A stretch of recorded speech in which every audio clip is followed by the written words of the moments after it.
నా తనయ ఉన్న మాటలు తెలుపరా నా తనయ చిన్న పోయి పలుకులు లేక ఉంచి వేళ తనయ చిన్న పోయి నా తనయ ఉన్న మాటలు తెలుపరా నా తనయ చిన్న పోయి వచ్చిన పడి నుండే వచ్చిన పడి నుండి మాటకై కోత ఎదుగప్పటి నుండి మాటకైనే కోతలేదు అప్పటి నుండి గుండులో పైన ఒట్టే సినిమా పలుకులు లేక ఉంచి వేళ తనయ చిన్న పోయి వేళరా నా తనయ ఉన్న మాటను తెలుపరా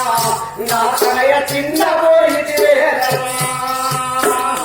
పలుకులు లేక ఉంచి వేళరా తనయ చిన్న పోయి వేళరా నా తనయ ఉన్న మాటను తెలుపరా నా తనయ చిన్న పోయి వేళరా లేక ఉంచి వేళర తనయ చిన్న పోయి వేళరా నా తనయ ఉన్న మాటను తెలుపరా నా తనయ చిన్న పోయి వేళరా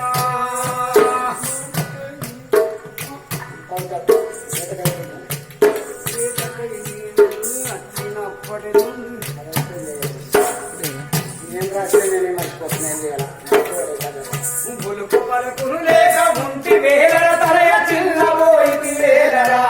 నా తనయ ఉన్న మాటను తెలుపరా నా తనయ చిన్న పోయి వేళరా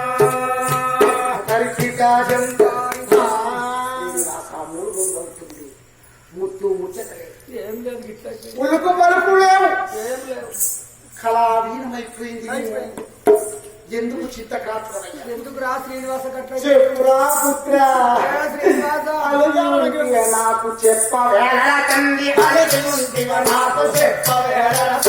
అడిగి ఉంటివ నాకు చెప్పవేళ తండ్రి అడిగి ఉంటివ నాకు చెప్పవేళ పగలేదు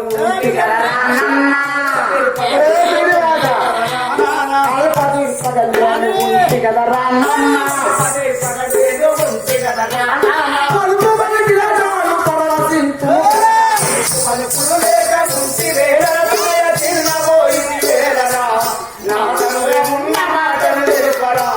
నా తనయ చిన్న పోయి వేళరా తల్లి పరవశించిపోతే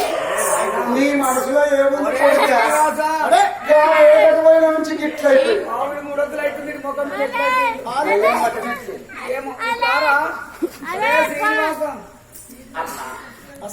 చెప్పితే ఒప్పుకుందో లేదు చేతిలో బాస తీసుకున్నాడు నేను వేటకి వెళ్ళినప్పుడు ఆకాశరాజ చంద్రపుత్రిక అయినటువంటి పద్మావతి దేవి నా కంట పడ్డారు ఆ పద్మావతి దేవిని ప్రేమిస్తుంది నా హృదయం నా ప్రోమోచములు కొట్టుకొస్తున్నాయి ఆ పద్మావతిని మన వాడలు గోపురానికి ముడిపెట్టా రాజులు సగ సంపదలు నాలుగు ఎక్కడ ఆశ్రముడి రాష్ట్రంలో ఉన్నటువంటి మనం ఎక్కడ గ్రామికి సంపద లేనటువంటి వాళ్ళము సంప్రదాయాలు అమ్మ తప్పక ఒప్పుకుంటా అంటూ కృష్ణవతారం దర్శనమిచ్చాడు ఇదంతా కృష్ణలీలలేని చెప్పిదైనా ఇక పద్మావతి ఎట్లయిపోయింది ఇక మనము అడగటానికి వేరంతానికి వెళ్ళింది వాత్సలమాల వెళ్ళింది మా శ్రీనివాసుడికి పద్మావతి అడుగుతాను అయినా మా తల్లికి ఒప్పుకుందో లేదు యవ్వనలకు చెప్పనిది ఆ యొక్క రవలిని ఒక్కసారి కమలాల దర్శనం చేసుకున్నాడు అనుకున్నాడు ఎరుకల వేషం వేసుకొని కట్టి తీసుకోవాలి చూడాలి శ్రీనివాసుడు ఎరుకల వేషం వేస్తున్నాడు పువ్వచ్చు తీరగట్టి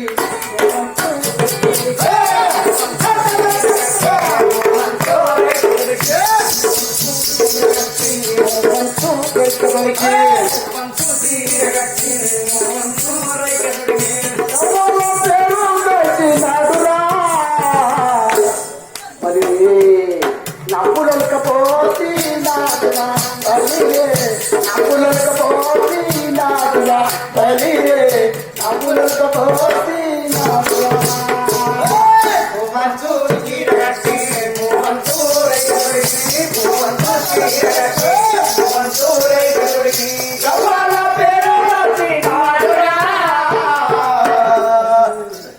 నవ్వులుక పోసినాడురా బలిరే నవ్వులుక పోసినాడురా బలిరే నవ్వులుక పోసినాడురా ఎర్రాని పొట్టు పెట్టి గురిగిందా పొట్టు పెట్టి ఎర్రాని పొట్టు పెట్టి గురిగిందా పట్టు కట్టి చుట్టూరు ఎట్టి కట్టినాడురా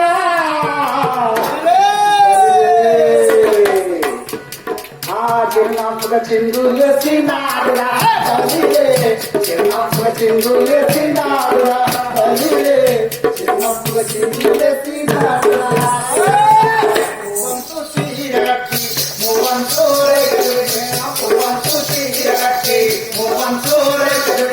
గవ్వాల పేరు వచ్చినాడురా నవ్వులుక పోసినాడురా బలిరే నవ్వులుక పోసినాడురా బలిరే నవ్వులుక పోసినాడురా కనొక్క పుట్టబెట్టి చేతనొక్క పోరాటి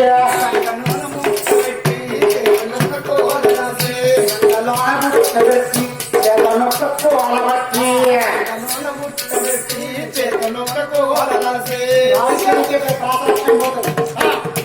పట్టి పెట్టి సంగనొక్క పుట్టబెట్టి చేతనొక్క పోరాటి సంగనొక్క పుట్టబెట్టి చేతనొక్క కోలబట్టి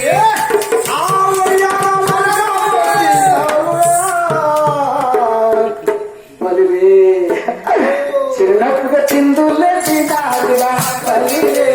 చిన్నప్పుగా చిందులేసినాడురా పల్లిరే చిన్నప్పుగా చిందులేసినాడురా మంచు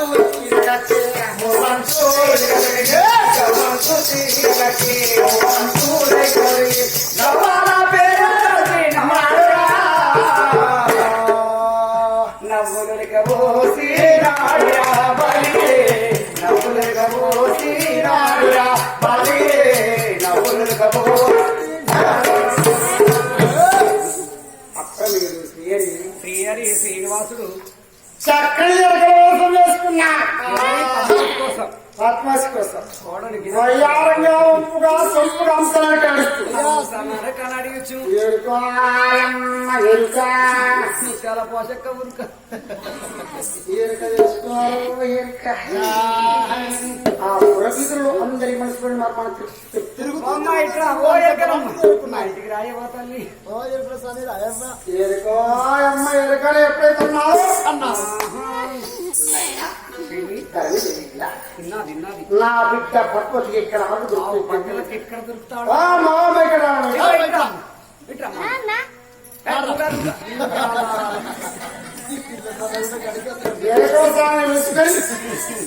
చాపలో బియ్యం పోయించి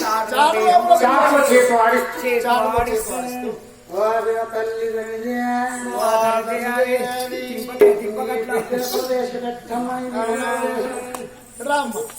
ఎరకలు ఎరక చెప్పారు చెప్పక నా బిడ్డతో నీకేం నా బిడ్డతో నీకెందుకు అక్కరే చూసి అక్క సమస్య శాస్త్రం వచ్చేదండి చేతు నీ బిడ్డ అక్కరే చూసి చెప్తే ఇక్కడ అంటునైనా ప్రవేశపెట్టారు ఆ పద్ధతి రూపము చూడగానే శ్రీనివాసు యొక్క హృదయం పులకించిపోయినది ఏమి కాంత ముక్తి కాంత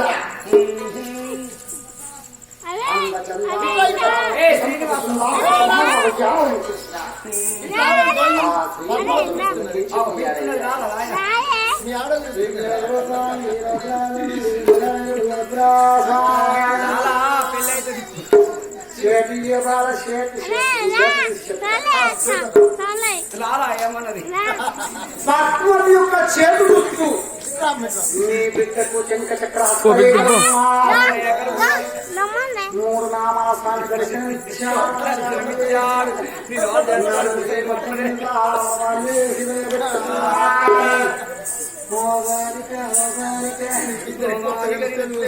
శ్రీనివాసుడు కట్ అయిపోయింది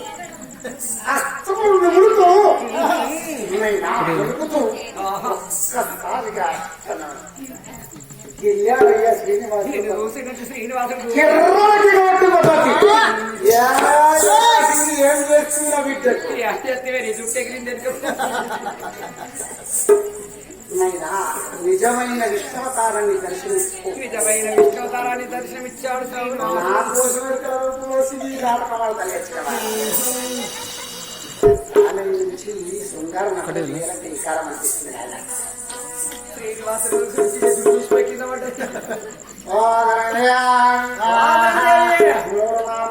పిచ్చి పెళ్లి జరిపిస్తే జరిపించండి నీ బిడ్డ జీవితం చక్కగా సాగుతాను నీకు దక్కని నీ కీర్తి చరిత్రకెక్కుతా నిత్య కళ్యాణం పచ్చతనం కలియుగం వరకు కలియుగం వరకు ఉంటాయి మాట్లాడుతున్నా రాజాది రాజు మేము ఎక్కడ తాళపు మూడు నామాలోడికి సన్నాసికి ఇవ్వట బుద్ధులే ఒకటి ఇంకొకటి మిగుతూనే ఉన్నాడు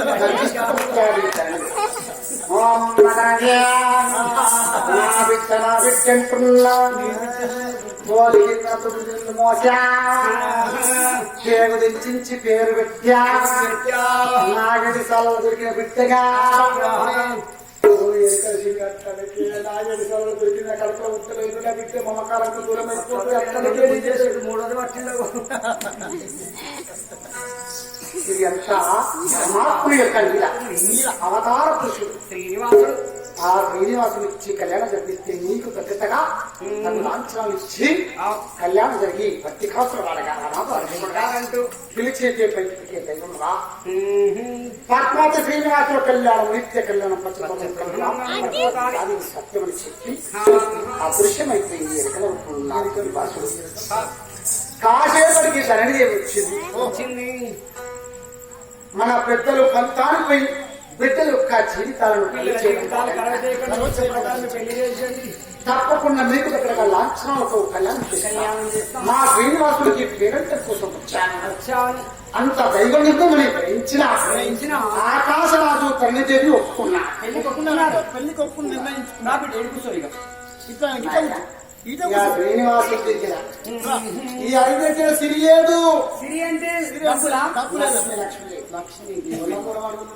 అవునవును అడి దగ్గర సిరియలేదు పైసలు ఉన్నాయి సైన్య కుబేరుని పిలిపించి 1,14,00,000 అప్పు తీసుకున్నాడు నాడు జనమే జయ చక్రవర్తి పరిపాలన 1,14,00,000 తీసుకున్నాడు వేద వడ్డీ చెల్లిస్తానని మాటిచ్చాడు వడ్డీ కాకుండా వదిలిస్తానని వడ్డీని చెల్లిస్తానని చెప్పి స్వయంగా సృష్టికర్త అయినటువంటి బ్రహ్మదేవునితో అప్పుకట్టను రాయించి సృష్టికర్త బ్రహ్మతో మొదటి సాక్షి సంతకం లయాపడినటువంటి శివునితో రెండో సాక్షి సంతకం తీసుకొని స్వయంగా బ్రహ్మదేవుడే పురోహితుడిగా వివరించుకుంటా కళ్యాణం జరుగుతుంది ఇక శ్రీనివాసుడికి పైసలు తీసుకున్నా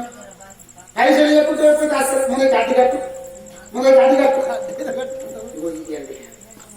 వడ్డీ ముందు వాళ్ళ హాసాలు రాకుండా వడ్డీ కాసులు వాడగలని తెలుపుతున్నాడు. 1 రూపాయి ఉండిలో వేస్తే ఏకదశ అంటే 11 రూపాయలు ఇస్తాడు వడ్డీ కాసులు వాడగా. ఇప్పుడు మీరు కూడా మాకు 100 రూపాయలు ఇస్తే వచ్చే వరకు 1000 రూపాయలు అయితే అంటే ఇస్తారు నిజమైతే ఇక పద్మావతికి శ్రీనివాసుడికి స్వయంగా స్నానము చేసి మంగళ స్నానములు అంటే వెళ్ళి కూతురుగా తయారు చేసి అయిపోయింది